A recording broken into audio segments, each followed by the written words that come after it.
the Sexy Hour with Ray and RJ. Also known as Cedar Country. Hey, everybody. So, I know for Ray it means nothing. Ray's just a working man. But for me, I'm in college, and this is the last week before my classes start up again. So, to kind of celebrate the end of summer vacation, as much of a vacation as one can have working almost every day of the week, I figured that we would hit up on, and also being the end, almost the end of August, the middle of August, figure we'd talk about the sort of musical subgenre culture in country music that is known as Key West sound, or more commonly known as Gulf and Western. I love Gulf and Western. Gulf and Western music, which, so this is from enacademic.com.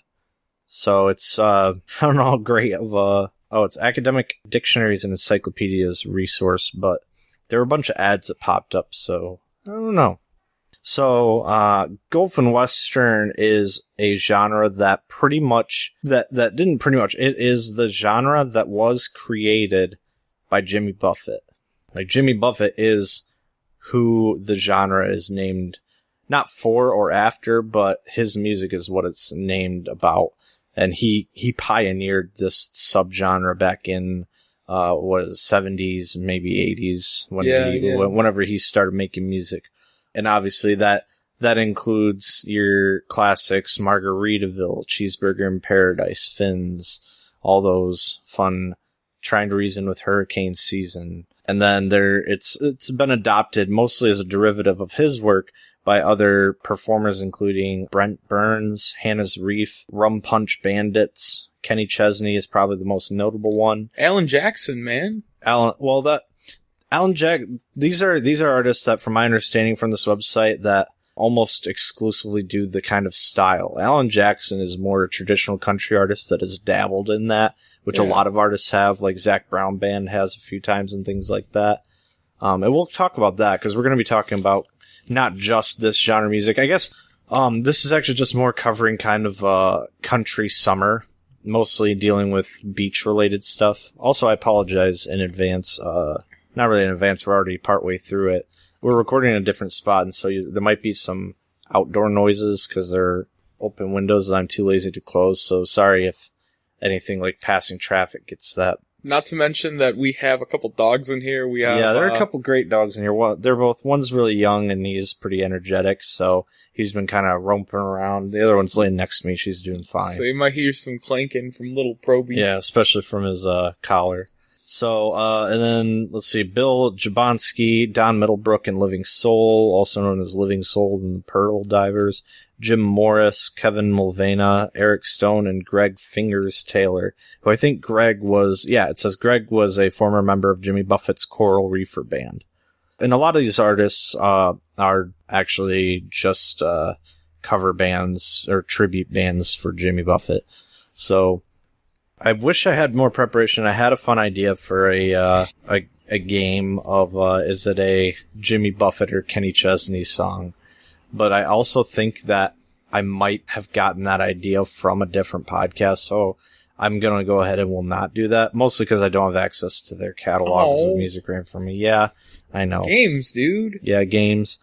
So maybe we can do that. How about instead? So we can do a sort of a derivative of that game. So I put a search term into Google related to our topic today, but I won't tell you what it is. That way, we can play this game without you having the answers right in front of you. So I'm just going to list off names of songs that kind of fit the theme of today's episode, and you try and guess who the artist is. Oh shit. Okay. All right. And a lot of these are a lot of them because a lot of them they're almost all radio hits, so I'm sure you'll know most of them, but we'll see. We'll figure it out. Yeah. All right, so first up we got Toes. Well, that's a Kenny Chesney song, isn't it? Nope. No? No, okay, I'll give you 3 guesses. 3 guesses. Yeah. I don't know. Alright, so you're just giving in on that one? Yeah. That one is by Zac Brown Band. Oh. Alright. And now we have, next one is Some Beach. Is that Kenny Chesney? Nope. Brent Gilbert? Nope. Also, would you like me going forward with this little game, do you also want me, because it gives me the year that the song is from, do you want me to give you that? That won't help me in the least. That won't help you in the least? No. Okay, I would say maybe it might help you narrow artists down, but okay. Alright, well, just a reminder, the song is Some Beach, and you have one more guess. I got nothing. It's Blake Shelton. I'm not good at these games. Yeah. Well, now we have Knee Deep. I don't even know that song. Who's saying Knee Deep? I don't even know that song. That's sad. Knee Deep actually features Jimmy Buffett. It doesn't say it here, but it features Jimmy Buffett. That's how sad it is that you don't know it. It's a great song. That's another one by Zac Brown Band. That was like from their album that I would consider their most Jimmy Buffett-esque album. I can't remember the name of it, but I could see the artwork. It's like tan. It's and then like starts with a Y. But anyways. All right, here's one. Margaritaville. I don't know if I know this one. Oh, no. Is it Kenny Chesney? No, it's Jimmy Buffett. Yeah. All right. Then we have No Shoes, No Shirt, No Problems. I can actually say that this one's Kenny, isn't it? Yes, it is. I was going to say, you've been guessing Kenny first on every single one of these, and if you hadn't gotten it, I would have been mad. When the Sun Goes Down. I actually was just listening to this one not too long ago. I know that Uncle Cracker's part of it. Yeah, he's featured on it. Yeah.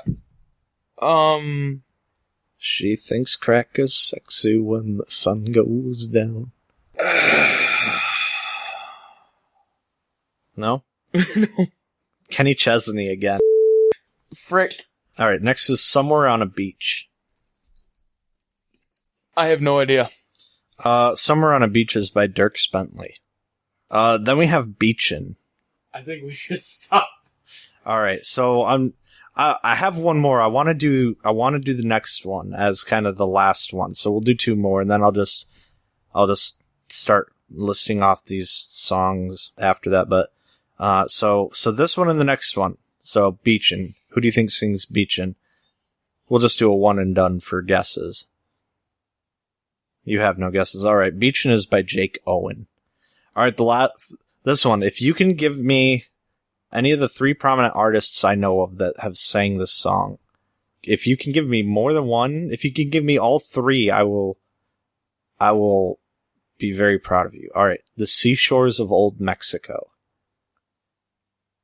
Is Jimmy Buffett one of them? Jimmy Buffett, I can't say that Jimmy Buffett hasn't sang that song, but there are three artists I have in mind that I know of that have sang this song. All of them are pretty prominent artists in country music. That sounds like a song that Willie would sing. Nope, not Willie Nelson. Willie. All right, you have one more guess to get one of the three artists. Kenny Chesney? No. No? No, the artists, the original artist that I think even wrote the song is Hank Snow. And then it was covered by Merle Haggard. And then most recently, and probably most well-known today, is covered by George Strait. So, yeah. I don't know that song at all. The Seashores of Old Mexico.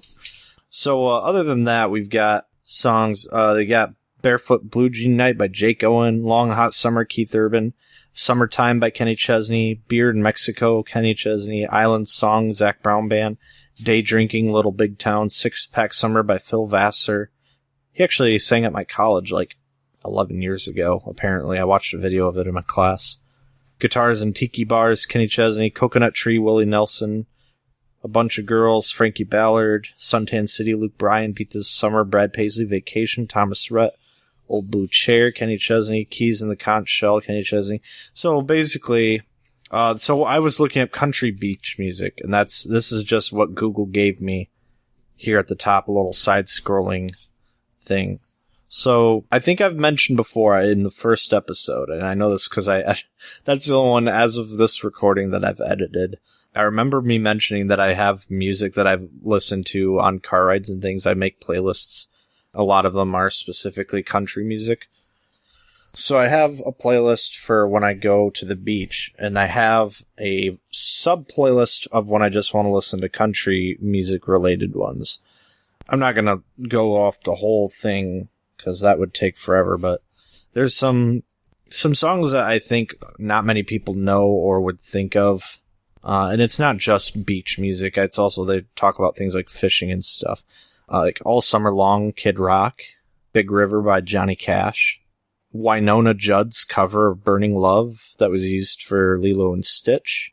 Oh, yeah. Yeah. John Denver's Calypso. I mentioned it. I love this song so much. I always bring it up. Alison Krauss and Union Station's recording of The Captain's Daughter that was written by Johnny Cash, which I think is technically the song No, No, No. Chattahoochee, Alan Jackson. Never knew how much that muddy water meant to me, yeah. Oh, so another sort of subgenre of country music related to islands and the sea, pirate music.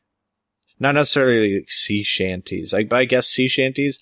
So there's an artist that a mutual friend of ours has introduced that's called Ailstorm. Oh, yeah, I know Ailstorm, yeah. And it's basically rock sea shanties, and I like it. So it's kind of, it's like Celtic rock to me, where it's not country, but it's got enough of a flavor of a genre that is more closely tied to it, being minus the rock aspect, so Celtic music and, in this case, sea shanties, that I kind of throw the music on there, so I can't talk about that song on this podcast. That's not family friendly. The title isn't family friendly. But they have like songs, there's one called Rum, and then there's Keelhauled is another one, and then there's another one, which is the one that I think we all know the best, at least out of everybody that's in our D&D group, but we shouldn't really talk about that one. Or at least I can't say the title. No. Have you ever... Can you say Can you say an abridged title to it? Effed with an anchor. Oh, okay. Yeah. Have you ever heard the pop crossover hit Islands in the Stream, recorded by Kenny Rogers and the great Dolly Parton? Mm-mm. You've never heard Islands in the Stream? That is What we are. No one in between. How could we be wrong? No. Oh, it's a good song. It recently, a couple years ago, on The Tonight Show with Jimmy Fallon, he and Miley Cyrus did a cover on the show of the song, dressed as Kenny Chesney and Dolly Parton from some performance that they did of the song at an awards show. And it's pretty funny. I would suggest checking it out for sure. Okay. I'm sorry, I wasn't nearly as prepared for this episode as I thought I was, so I'm just kind of rambling about music. But I can't believe you've never... The Seashores of Old Mexico. How have you never heard that song? I have no idea. What are some country songs you would listen to if you were listening to country music at the beach? Well, definitely Chattahoochee and Toes. And as time has gone on, I've become a bigger Jimmy Buffett fan. Everybody's become a bigger Jimmy Buffett fan as time goes on. You know, when I'm at the beach, I'm actually okay with some bro country. Yeah, that's one of the places I feel like it works the best. Yeah. For sure. I usually, when I'm feeling in the mood of kind of an island vibe, I like to say being on island time, mentally, that's when I usually, because I'm not able to go to the beach as much as I'd like, I'm sure. I mean, we go, I guess, to the shore enough for fishing, but that's different than once a beach day. Yeah, pretty much once a week.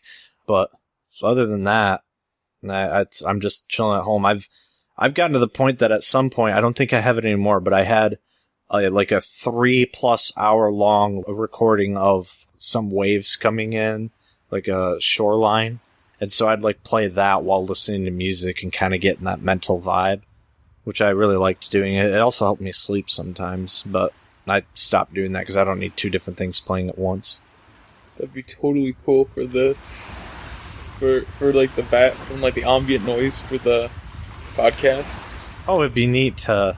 I might do that. I don't know.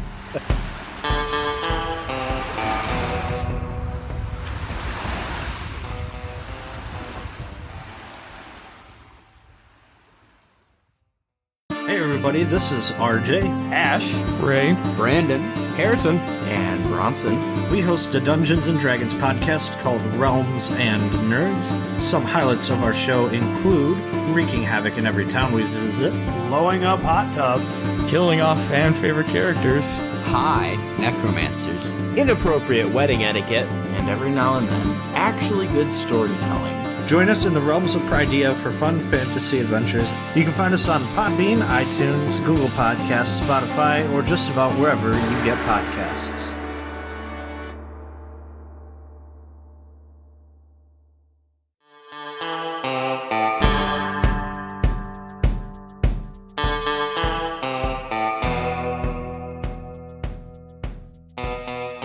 So actually, this is getting a little off topic, but we're not super prepared this week, so kind of just chatting away is kind of a good way to go about this. But have I ever told you about a concept I have for a dream house or a room in a dream house? Nah. You want to take a stab at what it is? Is it like a beach? Yeah, it's literally an indoor beach that's designed to replicate, the best of my ability, an outdoor beach. Like just the seashore kind of deal, or a lake shore. That'd make your house really sandy, though. Not if it's... This is the hypothetical, like, if I had the monies to do it, and to afford, like, basically a mansion, and just have a room dedicated to that. But yeah, I definitely have sand there. Jeeves, clean up the sand, please. The biggest problem with that, logistically, would be... I mean... It's possible because, theme parks do it, but having the waves would be the word. I guess the indoor pool, because it's basically be a big indoor pool with sand. But one of the things I definitely would want to have is I wouldn't want actual seagulls and they're pooping all over the place, but I would definitely want to have the ambiance of, like, seagulls and maybe, like, the wind. It'd be expensive to upkeep because I'd also want, I don't know if you could just replicate it with the pool or whatever it is in the sand, but kind of the aroma of the lake shore. Actually, yeah, if you really wanted it, I know that there's a way to make like a pond pool. Okay. Where it cleans itself using like fish and like the plants that surround a lake shore. I've seen stuff about that too. So if you had that, it would probably replicate the smell pretty well, too.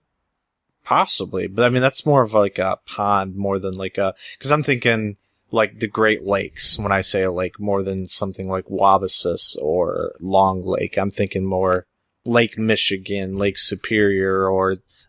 I can't talk about the ocean. I've never been to the ocean in my life, so I have no idea what it smells like, what it sounds like.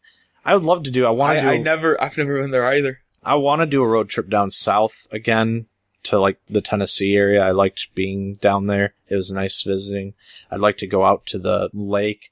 But tying this back into what our podcast is about and going back to kind of the beach room, the indoor beach, the other thing I would do is definitely have a playlist set up that just kind of loops through basically a playlist like my, I actually named my country music playlist for the beach, Some Beach, after the Blake Shelton song that you can remember.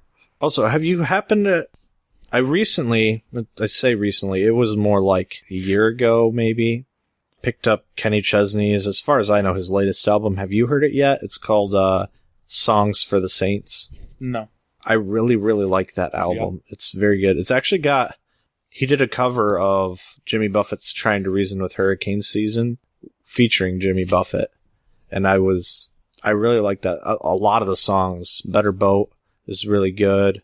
The title track, Song for the Saints, is really good. I can't list off all the tracks, but I could say good things about basically every track on that album. And I was really glad I picked that album up almost on a whim. I saw it there, I was like, Kenny Chesney's good, and this album looks like it could be interesting. The other cool thing about that album is I believe, there was a hurricane a few years ago that, I don't remember if it was, I think the album was, I want to say it was Hurricane Lawrence is the name of the hurricane. Let me actually find information on this, because I don't want to say things that aren't necessarily true about it. But there's some connection between... Okay, it's the 17th studio album by Kenny Chesney. Wow. Oh yeah, Get Along was the first single. Oh, also the album, another artist featured on the album is Ziggy Marley. Oh, what? Yeah, he's the son of Bob Marley. Yeah. If you like reggae, he does a pretty decent job. Yeah, I mean, reggae is really good. Oh, I guess there's an indie folk band called Lord Huron.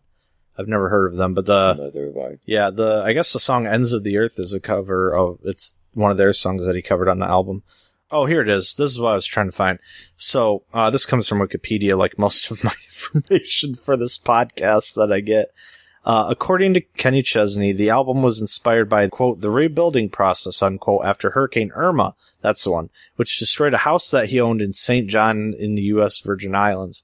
So I guess it's both things. Proceeds from the album will be donated to Hurricane Irma disaster relief funds, which I don't know if that's all sales going forward until, the end of time or whatever, or if that was like a limited thing. Because I feel like this was written right when the album came out. So I don't know if the proceeds still go to that. If so, that'd be cool. Or for some sort of hurricane relief effort or something.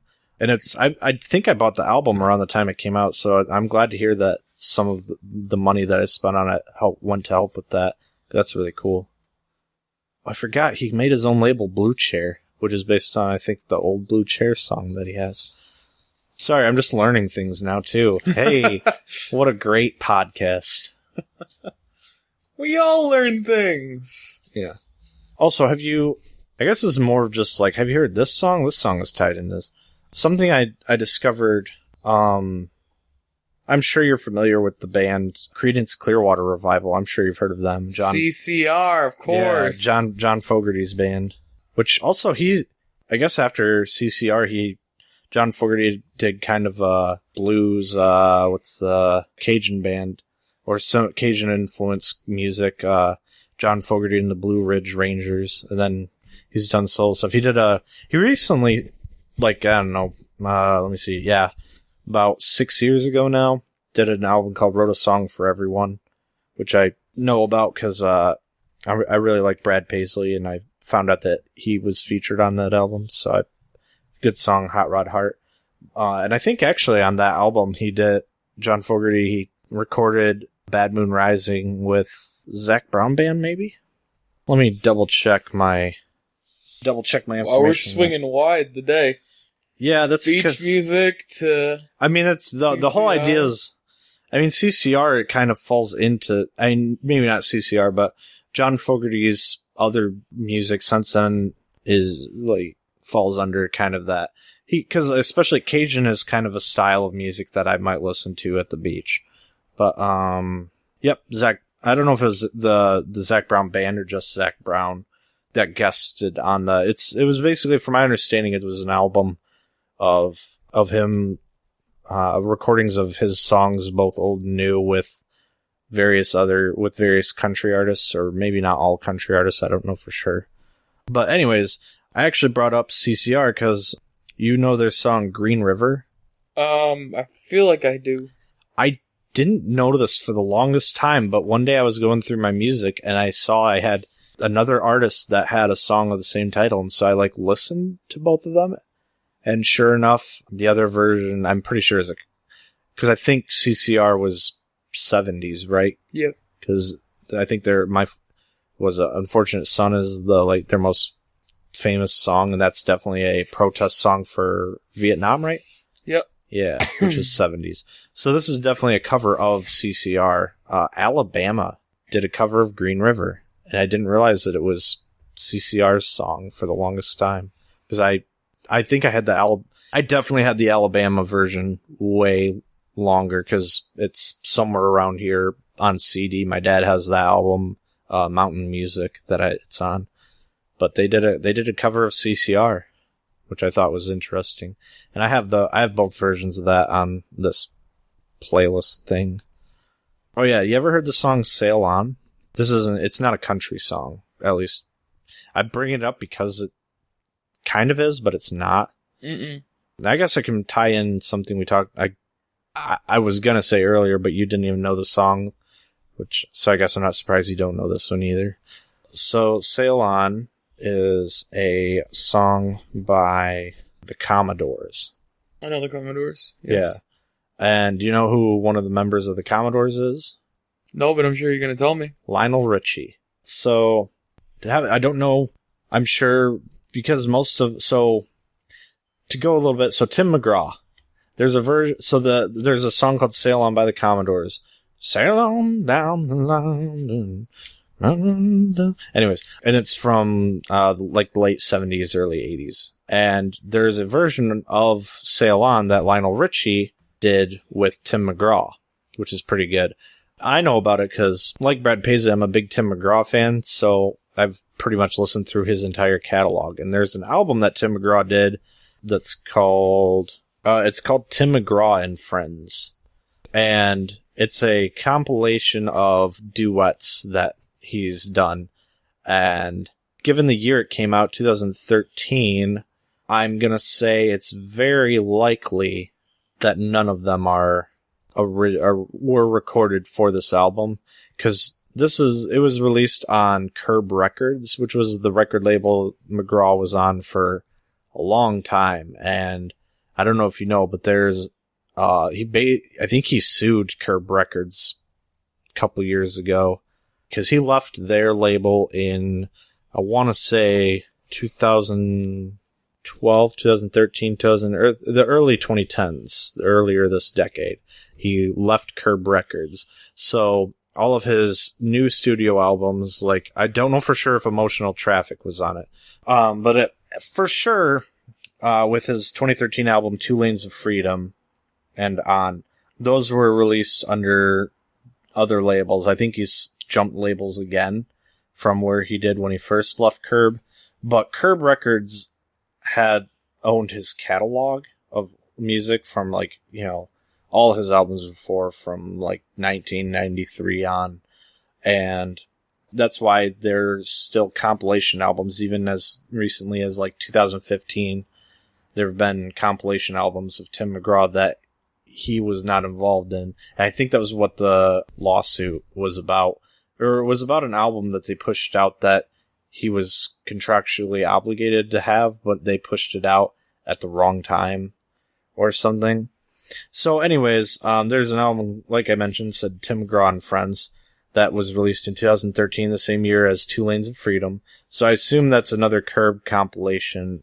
And because Curb's not, from my understanding, at least from the perspective of Tim McGraw, a great record label, there's probably not any new material, or very little. So, and I know for sure there aren't, because there's ones like, there's one with Me in Tennessee, which he did with Gwyneth Paltrow, which was from a movie that they were both in. And then I think Felt Good on My Lips with his wife Faith Hills on this one.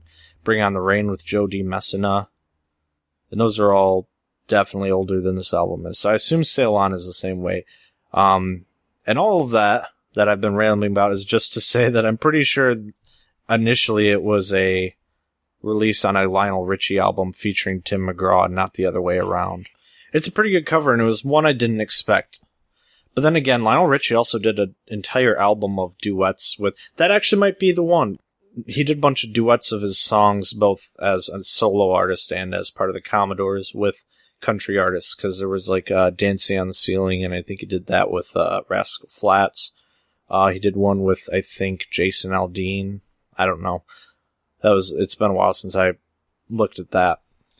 Well, you thinking we should wrap this up? Yeah, there wasn't really there wasn't any specific place that I was going with any of this, and I thought I had a lot more prepared, but I've been busy. So yeah, thank you everybody for listening. This has been RJ and Ray, and we'll talk to you later. We're gonna ride off into the sunset. Yeah.